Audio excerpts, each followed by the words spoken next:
Assalamualaikum warahmatullahi wabarakatuh. Halo semuanya, ketemu lagi dengan saya Nata Risma, NPM 21210202887. Hari ini saya akan menjelaskan sedikit isu tentang Danantara dan apakah Danantara bisa digugat ke Peradilan Tata Usaha Negara.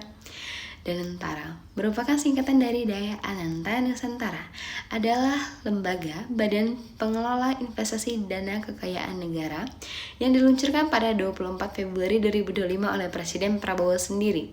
Tujuan pembentukannya sendiri yaitu untuk mengelola aset negara secara profesional dan produktif untuk mendukung pertumbuhan perkembangan ekonomi Indonesia serta pembentukan lapangan pekerjaan. Dasar hukum pembentukannya sendiri yaitu perubahan ketiga atas Undang-Undang Nomor 12 Tahun 2003 tentang Badan Usaha Milik Negara dan ditetapkan sebagai Undang-Undang Nomor 1 Tahun 2025 tentang Badan Usaha Milik Negara serta Peraturan Pemerintah Nomor 10 Tahun 2025 tentang Tata Kelola Danantara. Kemudian dalam pembentukannya sendiri menuai beberapa kontra. Yang pertama yaitu kekhawatiran antara transparansi dan akuntabilitas dalam pengelolaannya sendiri. Yang kedua, adanya potensi dalam penyalahgunaan kekuasaan yang dijadikan pertanyaan sebagai apakah pembentukan ini dilandasi atas kepentingan elit politik atau pertimbangan tentang ekonomi Indonesia.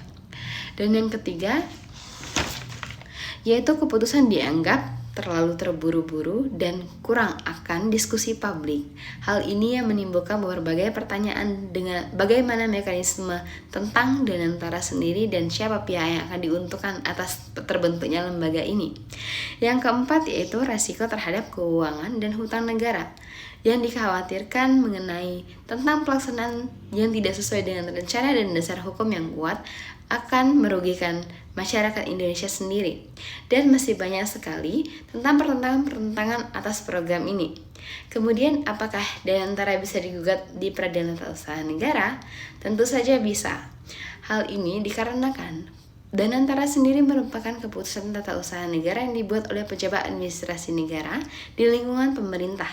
Ada beberapa hal yang bisa menjadi alasan untuk Danantara digugat ke Peradilan Tata Usaha Negara. Yang pertama, jika dalam pembentukan peraturan pemerintah tentang Danantara dianggap adanya pelanggaran yang tidak sesuai dengan Undang-Undang Pembentukan Peraturan Perundang-undangan, dianggap sebagai pelanggaran prosedur administrasi. Dengan contoh sebagai salah satu isu yang dimana Danantara dianggap terlalu terburu-buru dan kurang akan konsultasi publik.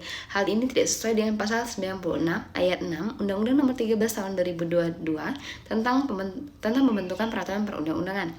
Yang kedua ditemukan adanya penyalahgunaan wewenang oleh pemerintah atau pejabat yang terkait yang tidak sesuai dengan tujuan hukum. Yang ketiga, jika aturan tersebut bertentangan dengan Undang-Undang BUMN dan Undang-Undang Keuangan Negara atau asas akuntabilitas dalam pengelolaan keuangan negara. Yang keempat, adanya penggunaan diskresi tanpa alasan yang sah dan menimbulkan kerugian bagi BUMN atau masyarakat sendiri. Yang kelima, terdapat pelanggaran administrasi dalam mekanisme pengawasan dan pengelolaan atau audit yang tidak jelas. Yang kelima, pemerintah memberikan hak secara khusus kepada Danantara secara tidak sah. Baiklah, itu saja pendapat dari saya mengenai Danantara dan apakah bisa Danantara digugat ke Peradilan Tata Usaha Negara. Sekian dari saya. Wassalamualaikum warahmatullahi wabarakatuh. Dadah.